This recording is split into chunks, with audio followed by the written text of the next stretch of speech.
साथियों, आज हम बात करने वाले हैं कि 12th कॉमर्स के बाद में आपके पास में क्या क्या स्कोप होते हैं, आप क्या कर सकते हो। क्योंकि 10th के बाद में बच्चा कॉमर्स लेता है और उसको ये भी पता नहीं होता है कि कॉमर्स में क्या स्कोप है। आज के अगर परिप्रेक्ष्य में देखा जाए तो कॉमर्स में बहुत ही कम बच्चे मतलब ले रहे हैं और अदर फील्ड में जा रहे हैं। तो कॉमर्स में आज मैं बताना चाहूँगा कि कॉमर्स में क्या क्या स्कोप है और आप क्या क्या कर सकते हो और कॉमर्स लेना आपके लिए क्या फ़ायदेमंद हो सकता है। तो सबसे पहले अपन बात करते हैं कि 11th में जब आप कॉमर्स लेते हो तो आपके लिए एक नया सब्जेक्ट होता है।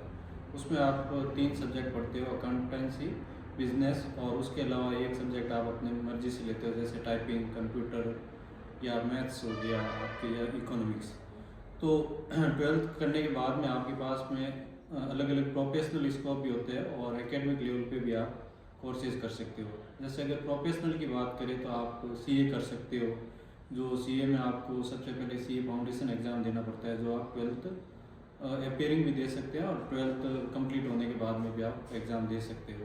या फिर आप सीए में कर सकते हो जिसमें आप कॉस्ट एंड वर्क्स अकाउंटेंट बनते हो।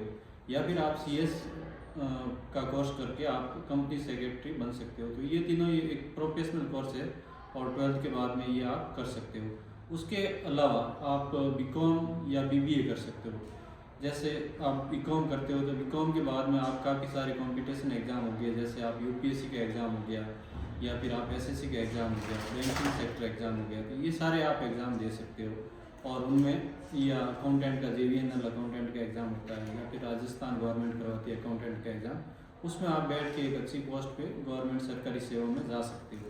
या फिर आप बीबीए करके भी आप एक अच्छा पैकेज पा सकते हो या अच्छे इंस्टीट्यूट में जा सकते हो मैनेजमेंट के बारे में।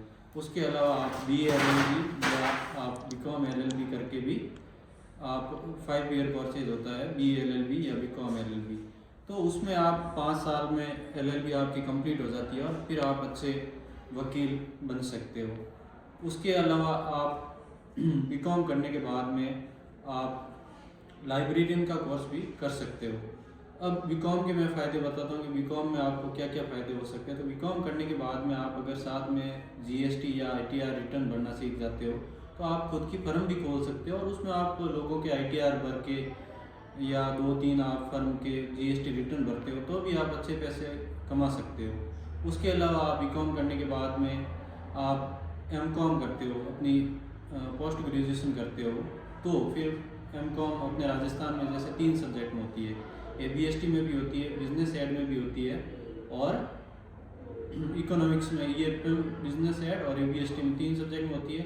तो उन तीनों में से किसी भी एक सब्जेक्ट में आप एमकॉम करके फिर आप कॉलेज लेक्चरर बनने के लिए आप यूजीसी नेट का एग्ज़ाम भी दे सकते हो।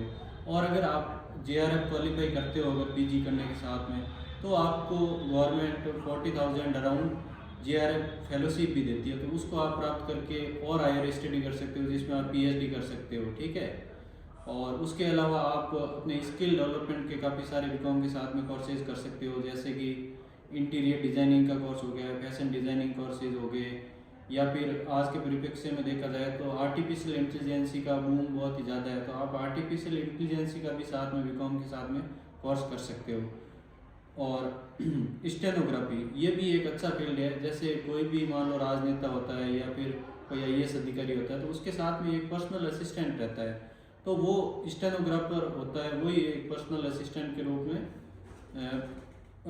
बनता है गवर्नमेंट सर्विसेज में। तो वो स्टेनोग्राफी भी आप कर सकते हो, जो कि स्टेनोग्राफी भी अलग अलग लिपि में होती है। इंग्लिश वालों की लिपि पिटमैन लिपि में होती है, जबकि हिंदी वाले जैन लिपि या ऋषि लिपि में स्टेनोग्राफी भी कर सकते हैं। तो ये सारे कॉमर्स में अलग अलग फील्ड्स हैं।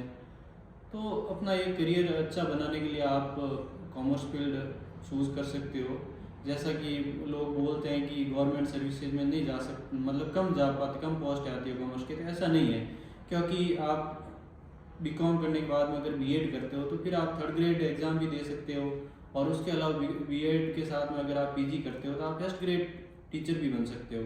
उसके अलावा आप कॉलेज में पढ़ाने के लिए भी आप पीजी करने के बाद में यूजीसी नेट करते हो, तो उसमें भी एक अच्छा फील्ड है, आपके लिए अच्छा मौका है, कंपटीशन कम है, तो उसमें आप अपना भाग्य आजमा सकते हो। अपनी मेहनत अगर आप करते हो अच्छे से तो आप किसी भी फील्ड में अपना मुकाम हासिल कर सकते हो। तो थैंक यू फ्रेंड्स, अगले वीडियो में हम बात करेंगे कि आर्ट्स और साइंस में भी अलग अलग क्या स्कोप हो सकते हैं। ठीक है, थैंक यू। ओके।